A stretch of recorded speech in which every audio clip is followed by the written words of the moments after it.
தென்னிந்திய நடிகர் சங்க கட்டிடம் கட்ட போடப்பட்ட ஒப்பந்தத்திற்கு எதிரான வழக்கில் நடிகர் சங்க அறக்கட்டளை உறுப்பினர்கள் கமல்ஹாசன், எஸ்.வி. சேகர், நாசர் உள்ளிட்ட 9 பேர் பதிலளிக்க சென்னை நீதிமன்றம் உத்தரவிட்டுள்ளது.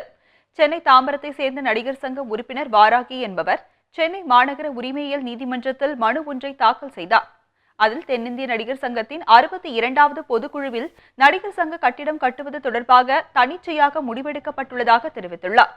நடிகர் சங்க உறுப்பினர்களை கலந்தாலோசிக்காமல் நிர்வாகிகளே பெங்களூருவை சேர்ந்த தனியார் நிறுவனத்திடம் கட்டிடம் கட்ட ஒப்பந்தம் செய்து கொண்டதாக வாராகி குற்றம் சாட்டியுள்ளார். இதனால் அந்த ஒப்பந்தத்தை ரத்து செய்து நடிகர் சங்க உறுப்பினர்களுடன் கலந்தாலோசித்து புதிய ஒப்பந்தம் போட வேண்டும் எனவும் வாராகி மனுவில் குறிப்பிட்டுள்ளார். இந்த மனு மீதான விசாரணை சென்னை மாநகர உரிமையியல் நீதிமன்றத்தில் நடைபெற்றது. இதுகுறித்து நடிகர் சங்க தலைவர் நாசர், செயலாளர் விஷால், பொருளாளர் கார்த்திக் மற்றும் அறக்கட்டளை உறுப்பினர்கள் கமல்ஹாசன், குட்டி பத்மினி, பூச்சி முருகன், எஸ்.பி. சேகர் உள்ளிட்டோர் பதிலளிக்க உத்தரவிட்ட நீதிமன்றம் வழக்கை வரும் 19ஆம் தேதி ஒத்திவைத்தது.